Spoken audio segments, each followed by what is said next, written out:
Hello, everybody, and welcome again to the Risk Matrix podcast and videocast powered by Veriforce with James Junkin.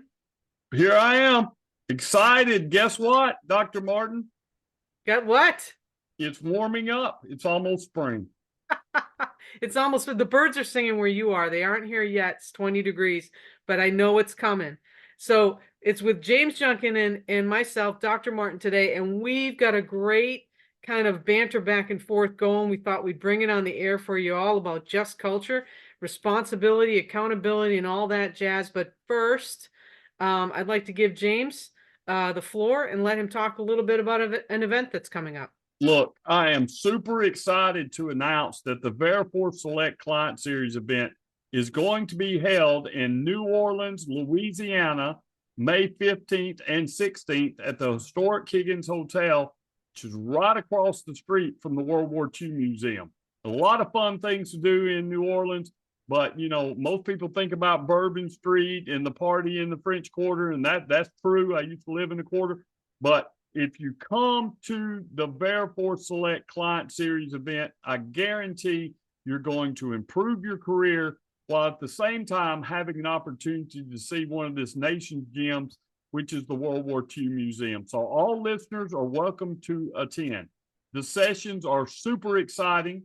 Here's one. How about becoming an unstoppable leader and expanding your business horizons by starting the day with our keynote speaker, Aidan McCullen's powerful keynote, The Change Tsunami, Leadership and Positive Culture in a World of Change. So if you're interested in coming to the event, again, that's May 15th and May 16th. Check out the event page at veriforce.com/NOLA-client-series.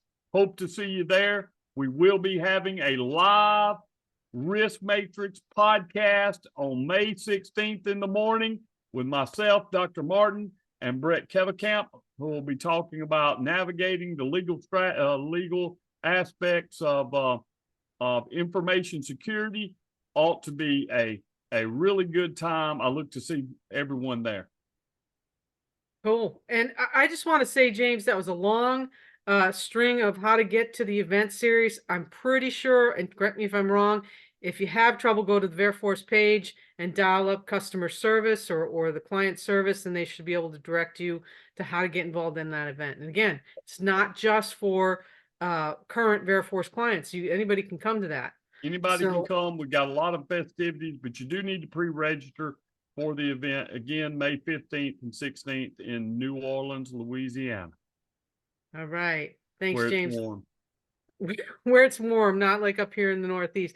So today we got a live one for you. James and I are in a special mood, and he floated the idea. This is James's idea to float this just culture idea, and you know, a lot of people are talking about just culture and punishment and accountability and how they all kind of weave together because, you know, just culture came about, I think pretty much, and James, we were talking about this before we got on the show, from the healthcare industry, right? And some of the things that medical professionals, the mistakes that were being made, and that there started to become more of a focus on the mistakes and errors, right? And trying to uncover that as opposed to creating a culture of fear that somebody's going to get blamed, right? And I think that's pretty accurate. I can give you a just culture definition if you want for us to start. Let's do it. Okay, so just culture is the concept that promotes a process where mistakes or errors do not result in automatic punishment, but rather a process to uncover the source of the error. The three elements of a just culture. Ready? 3 elements of a just culture: building awareness, implementing policies that support just culture, and building just culture principles into the practices and processes of daily work. Okay, none of that, in my mind, says that there's not accountability. Okay, but I think in the safety professional, where are we going with just culture? Listen. There is still a thing called malpractice in the medical community. And I think in our move away from blaming the employee for everything, we've moved to a point where we have no accountability for anything in the academic sense. In the medical community, it's great, and it'd be great in the larger safety community as a whole. Let's admit our mistakes. Let's talk about it. Let's say where the system set us up where we could make human error, and human error is predictable in a lot of cases. It's inevitable. It's inevitable. There's a difference between omission and commission, but there also has to be accountability. See, what gets lost in this is we're so afraid to apply any discipline nowadays. Companies are setting themselves up for failure post-incident when it comes to exerting unpreventable employee misconduct. You cannot exert that defense if you do not have some type of disciplinary program. And when I say disciplinary program, many times people think we just go from everything is cool to termination, as if there's nothing else in between. There are no other options for us in an organization or in a safety management system to deal with incidents that happen. So, I believe in that definition in theory, right? But in application, there also has to be accountability. Right. Accountability. I just really think that in a lot of settings, in a lot of safety theories, you said the academic world, we've really started to focus on this, don't blame the worker, don't blame the worker, don't blame the worker, don't blame the worker. Because if we don't, if we do that, then people will tell us stuff. They will admit their errors, right? They will admit that there was a mistake. They will admit things, because there won't be punishment, right? Punishment in the normal sense. But as we all know, most of us, if not all of us, especially the ones that are in the subcontract qualification systems, they have a progressive disciplinary policy. Right. There has to be a culture, right? A culture in which we're not blaming, right? But we're still having accountability. Okay. And you had a good analogy for this, right? And I don't know if you want to go into your analogy of there's forgiveness, right? It's what we're talking about. Understanding and forgiveness. I've always been fascinated by families who have been impacted by violent crime. Okay. And then the suspect becomes the defendant, becomes the convicted. And a lot of times this violent crime has led to either immense injury or fatalities. People have been murdered, right? And then you have families that come and say, I forgive you for what you've done. That's a just culture. That's a forgiving person, right? But that doesn't mean the person who committed the crime is let loose back on society. There is accountability for one's actions. And I think what's happened in safety is for the past 30 years, we blame the worker for everything, and maybe longer than that, maybe all the way back to Heinrich and all the early days in the industrial age, where workers were getting hurt. And if the stupid worker just followed the rules, then everything would be perfect. And we know that that's not reality. Or we'll just run you off and get somebody else without ever considering, hey, this worker has no machine guarding, very little training. We've worked this worker 18 hours a day for the last 30 days in a row in a hot atmosphere. All those are causal and contributing factors to accidents then and today as well. But there are certain situations where we have done everything we can do as a company. We have created policies. We've created training. We've created work instructions. We've had stand down. We've reminded people. We have site leadership out there coaching and making sure that we're following these procedures. We've got safety folks out there doing audits and assessments. And we still have people that we like to use this term, well, they made a mistake. Was it they made a mistake or they just didn't care? Those are two different things. I mistakenly forgot to put on my hard hat and safety glasses when I got out of the truck. I've done that. You've done that. Everybody's done that. That's a mistake. I'm just not going to do it is not a mistake. So we can still hold people accountable for violations and have a disciplinary program inside of a just culture, right? You have to have both. And if you don't have both, if you have a culture in which there is no accountability for anything, accountability is coming, brothers and sisters, and it's going to come in an envelope from OSHA that says notice, penalties, and citations. Okay. And that's where it leads to. And you can say, well, we did training, we did all these other things that's required. There was a rule, the employees knew of the rule. We took steps to discover violations, but we didn't do anything about it when we discovered them. And then you're going to be writing checks, right? So I believe in treating people fairly. I believe in acknowledging flaws within the system and not blaming people for failures of the system, but also believe in having accountability where we can progress. We can have forgiveness. We can give people second chances. We can do those things while at the same time having a disciplinary program that meets the expectations of OSHA for enforcement of our rules. If we don't have that, what do we have? Well, if you don't have enforcement of the rules, right, and you don't have accountability, right, and you're always saying, well, you know, we really just want to get to the crux of the problem here so we can fix the problem. And if we blame the worker, then they're not going to tell us. So we're just not going to blame the worker, and there's not going to be accountability. There's not going to be discipline, right? But if you do that, right, you end up having retroactive animosity between other workers who are doing the right thing, consistency, that they do care, that they do actually improve, right? Or you know, they get talking to, and they move on and they do better, right? And so one of the suggestions to have just culture and accountability at the same time, right, is that there has to be accountability, one, for your own actions, right?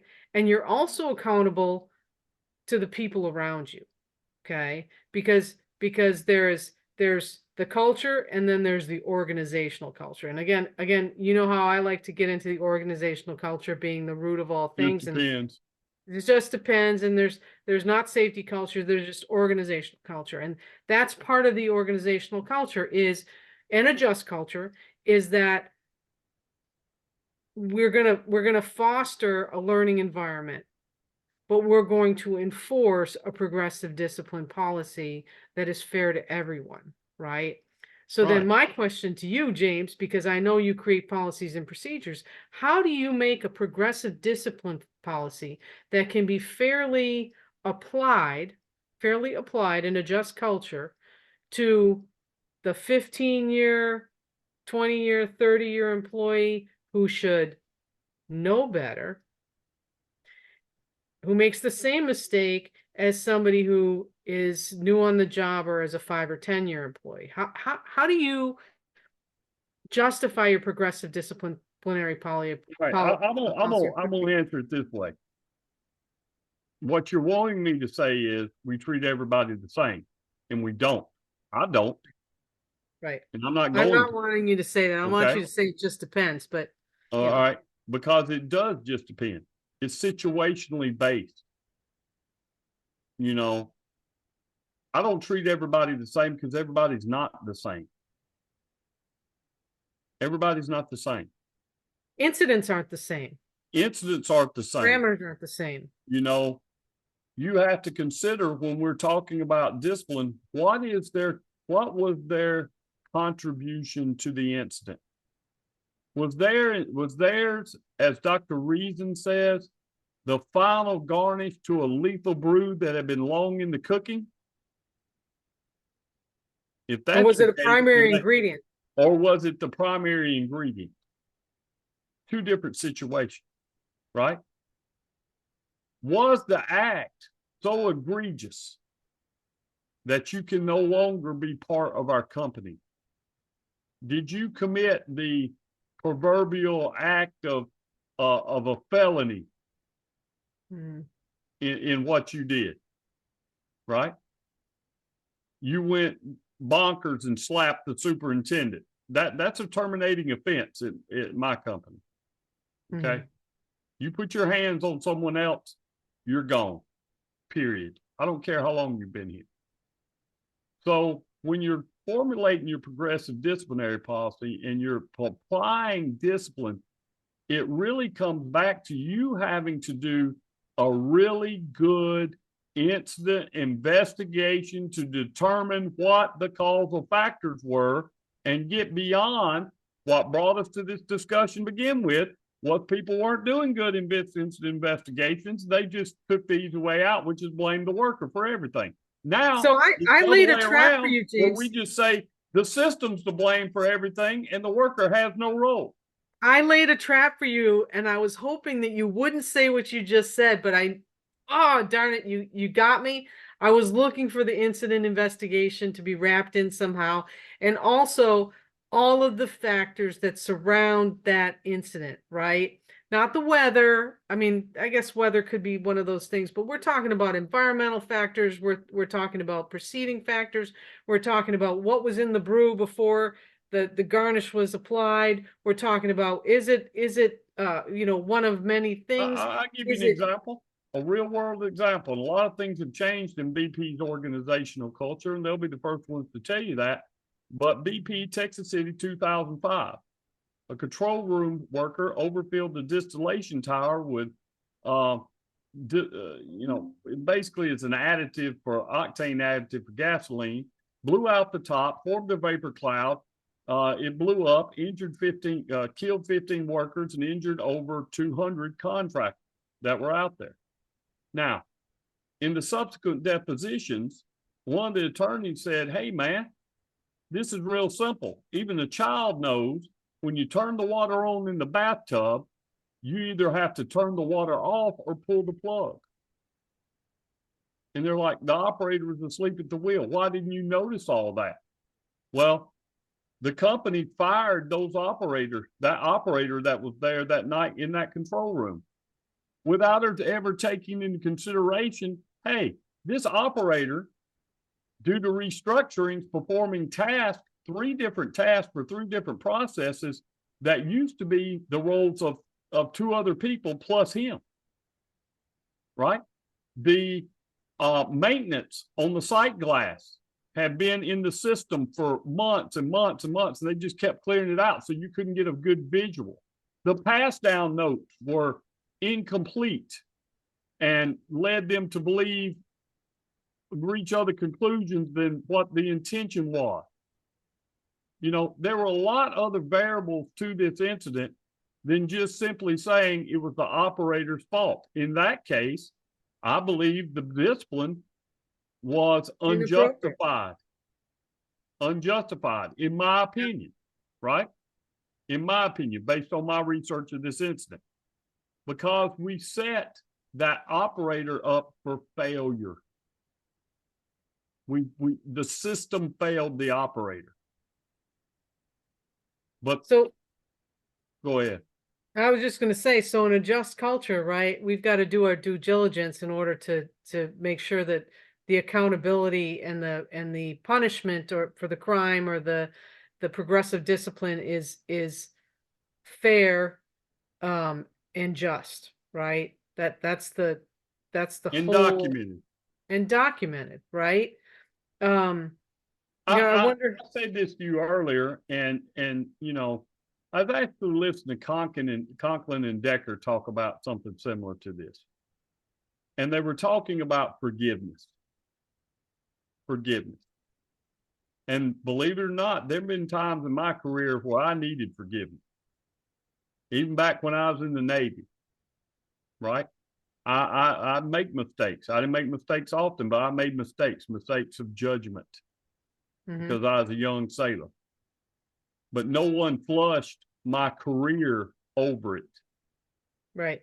You know, there might have been discipline, but it wasn't termination. I didn't get executed because of mistakes I made as a young sailor. But as you get older and become an older sailor, and you become more experienced, and you get rank, and you move up the chain of command, the higher up you go, more accountability is demanded of you, and less forgiveness is warranted. Right. So a lot of times we talk about these things and accountability at the worker level. There needs to be a lot of accountability at the top. At the top. Hey, number one, did I hire the right person? Maybe I've got a good person and I got them in the wrong job. Number two, did I support this person and give them all the tools necessary to do their job? Were my instructions clear? Was our training good? Did my hazard identification process, make sure that we had good barriers and good defenses in place and capacity for the system to respond to these type of instances? So while I was listening to Decker and Conklin kind of talk about this, one thing that really came to mind was this idea of a just culture with the capacity to forgive, at the same time the capacity to have discipline, is really suited in a lot of the world's major religions. The idea of confession, right? I'm going to confess my sins, and then there's forgiveness. But that doesn't mean that there's not also accountability. I can be real sorry that I robbed the liquor store. Right. And the liquor store owner can forgive me for it. But I can also go to jail. Right. Right? And do some time. I'm just imploring safety professionals, because look, down here where the boots still get muddy and the metal meets the meat,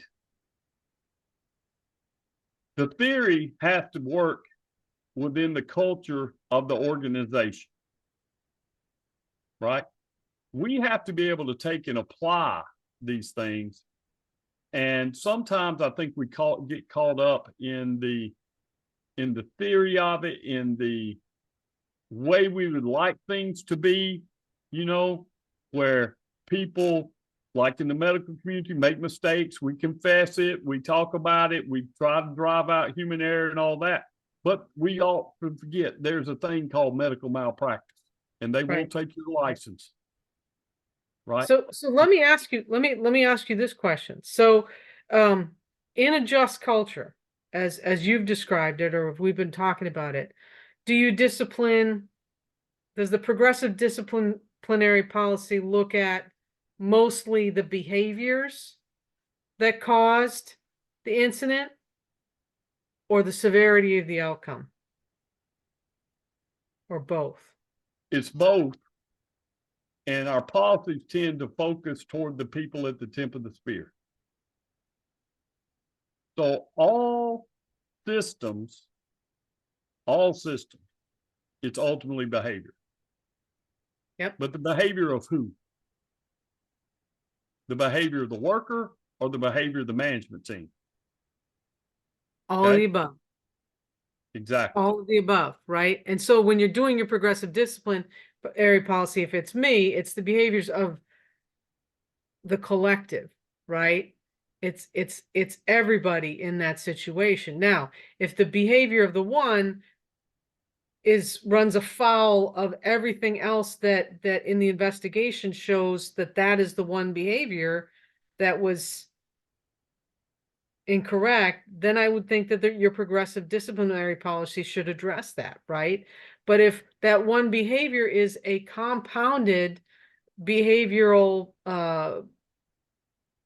fall apart of the system, then I guess where do you land on using that progressive Well, disciplinary I policy? think when we Be talk about flexible. progressive discipline, we like to think of it like this, like you see in typical HR calls: verbal warning, written warning, uh, suspension with pay, suspension without pay, termination. Look, in safety, discipline can be, we're going to bring you back to retraining because something didn't take. Discipline can be, okay, we want to adjust culture. We're not going to send you to the house, but I want you to get up and talk about your experience. What led you to make this decision out there? Because others may be doing the same thing. That's part of progressive discipline, right? We're holding people accountable. We're sharing what those experiences are. We're documenting that in case we end up in something with OSHA. And I have to detail that we take steps to discover violations. And then when we discover them, there's some type of discipline.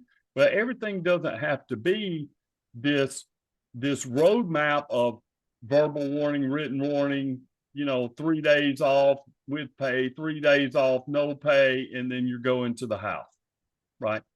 It doesn't have to be that way. It can be one where we counsel people. Sometimes people have a bad day. And I'm going to tell you, I struggle with this. People that have been with me a long time, that have years of service with me, are there unpardonable sins, so to speak? Absolutely. Right. But in most cases, if they've been with me that long, I know their character, I know what their work ethic is, and most times they made a mistake. Right. And we can counsel on that mistake. And I'd like to say I'm as forgiving of everything. But look, man, when you develop relationships with people over a long period of time, you've got a body of work to examine. Whereas new workers, you may not have as much body of work to examine. You don't have that relationship with them. So you have to have a balancing act of treating everybody fair. But you don't necessarily have to treat everybody the same. And what I mean by that is what motivates people is not the same for everyone. There are some people, even with my own team, I got to be super direct with, because they can take that. They want that discipline. They want me to tell them when they're messing up, right? And then there's some, if I'm that direct to them, they go into a mental breakdown, and we may have to check them in the hospital to get some therapeutic help. They can't take that type of coaching. It's the same thing in athletics. Sometimes you got to fire people up. Sometimes you got to calm people down. Emotional people make bad decisions. And you got to know which one it is applicable to what person, right? That's Well, about what's the getting key? You got to know your team. So you really can't have a one size fits all. You can have some red lines. Like, I have a red line. I don't care if you've been with me since we formed this company. If you put your hands on another person, you're gone. Yeah. Okay.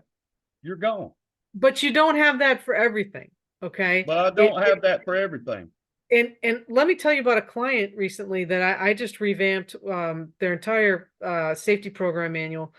They had, for every line item that they could think of a behavioral action or an action or infraction, right? They had a dollar amount. Okay. So you get skinned. You get $5 for this, $10 for that. You get fined, and it gets deducted from your paycheck. And I mean that's convenient, right? That's Don't know if that's punitive. legal, but I don't know, but it's gone. But here's what it does. That type of punitive discipline, right, removes the opportunity for somebody to reflect on their behavior, right? If we're not coaching, if we're not discussing, if we're not explaining, right, there's no connection to that guy just took $5 out of my paycheck or $15 out of my paycheck and this, right? All it just says is don't get caught, right? Because it ends up in them. So, I mean, what you're talking about is not a punitive discipline. It is a progressive discipline with variation for the type of people that you have on your teams. Yeah. Now, let me give you an example. I come out and I see you working and you're not tied off and you're working at height. You could die. All right. I'm going to stop the job. I'm going to find the supervisor. I'm going to discipline the supervisor and this employee because this mistake could lead to the ultimate mistake consequence, which is they don't get to come home. And that's what I care about. Right. Let's get home. Right. Then I want to try to understand why did we not stop the job? That's why I think the psychological safety assessment and organizational culture assessment that you and I developed that we've used for its response to incidents for several companies really digs down into that. It's real simple. Just say you should have been tied off. Okay. Why didn't you? Why didn't you? Once we determined that there were no other causal factors other than Jimmy didn't want to do it, we're going to discipline Jimmy. Okay, we may not send him to the house, but we're going to discipline that. And then maybe it's retraining, maybe it's, getting up and trying to explain, whatever works in your organization, it just depends. But if I come back out there next week, okay, and the next week, then maybe we like you, Jimmy. We don't wish you well, but maybe you just don't fit in our organizational culture. Right. Because we want to learn. To make a change. Yeah, we want to learn and we want to grow and we want to make a change in how we operate once it's called out to us. One of the things that's the disconnect between just culture and the real world is there are no bad apples. Yes, there are. Yes, there are. There is not a person who's ever put on a pair of steel-toe boots and a FR shirt and a hard hat and safety glass and walked out there in the oil field that hasn't run across people that don't care. They don't care. They want you. They want to be the center of attention and they want to say that they're not doing any of this. Yeah. And what's amazing is a lot of those people aren't the people that get hurt. It's the people they influence that gets hurt. Right. There's the mutual accountability, right? So high achievers, Coach Saban said it best. High achievers hate mediocre people. Mediocre people hate high achievers. You cannot have a cohesive, just culture if you allow bad apples to stay within your organization with no accountability. Okay. Sometimes we can't hug it out.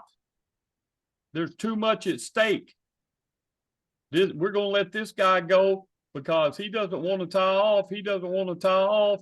And we're going to try to not blame him or hold him accountable. And he influences another worker that next week falls 65 feet to their death. I got to live with that. Right. Okay. So we have to have accountability. These rules are set up. Now, you and I, for their protection, you and I talked about this. There's prevention rules, there's compliance rules, and there's the idea to set guardrails that provide where work should be performed. The risk, okay? Outside of those guardrails become greater levels of risk.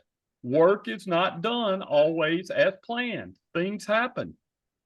And work is not always done at the level of the guardrail either, right? So I've had people say to me, why do you set the guardrails here?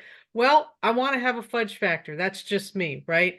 And I want to be able to be reasonable when we have to set the guardrails a little farther out, right? Because of our risk tolerance or because of the type of job we're doing or whatnot. And I mean, I hate to say this, but this goes back to parenting, right? Kids with no boundaries, they spend their life seeking boundaries. Workers with no boundaries or no guardrails, right? They are constantly at risk because they're seeking the boundary. They don't have a good idea of this and no farther. There's some rules and guardrails we can bend, and there's some we can't. Okay. So we need to be able to understand that work doesn't always go as planned. Having narrow guardrails to allow for real capacity outside the guardrail, if we got to get outside the guardrail. But if we're constantly having to get outside the guardrail, I think we need to start then thinking about normalization of deviance in our process. Right. You know, what's the risk for us to get outside the guardrail? And I like what you said, we're going to set this narrow. So if you step outside, I know from a system standpoint, I've got barriers and defenses in place that are still going to protect you. We may be And bending sometimes the I'm going to rules. let you step outside the guardrail. I really am. Right. Absolutely. Absolutely. That's where innovation comes from, right? But being able to apply that takes a really mature safety management system Agreed. that I'm going to frankly tell you, I don't see in most companies. Well, we're going to get there someday, James. You and I might not be around by then, but we're going to get there. If we stop pet peeve incoming, pet peeve, if we stop talking theory and we start implementing actual safety practice in the field, stopping this crap where we go and talk about, you know, theory X versus theory Y and theory Z versus theory G. Let's get our boots on, let's go out there and let's make things work, right? Let's really get back to our roots where we're actually implementing our safety management system principles in the field. So I would say this to sum this episode up, because we've been going a little long, is this. I believe in a just culture. I believe in forgiveness. I believe in setting guardrails. I also believe in discipline. And I believe in accountability. Accountability. And these are not mutually exclusive from each other. Just culture doesn't mean there's no accountability and there's no discipline. Just culture means we're fair in our application of this discipline, right? We're fair. And we're thorough in our investigation. We dig deep in our investigations to see, were you the final garnish to a lethal brew that's been long in the cooking? Or were you the main ingredient? Well said. Well said. That's a great place to stop. So thank you everyone who watches our video cast, our podcast there over on YouTube at the Veriforce channel. Go down there, hit that like button, smash that subscribe button. If you ain't smashing the subscribe button, you're not doing what your mama wants you to do. Your mama wants you to listen to the risk matrix, right? So check us out over there on YouTube and also on Spotify. You can subscribe on Spotify. Get these notifications when the next episode drops. Episodes always drop on Tuesdays, sometime around noon, Central Standard Time. So we like our followers. We appreciate all of you. Like, share us on LinkedIn, get the word out there. And most of all, y'all keep bringing those workers home safe from high hazard jobs.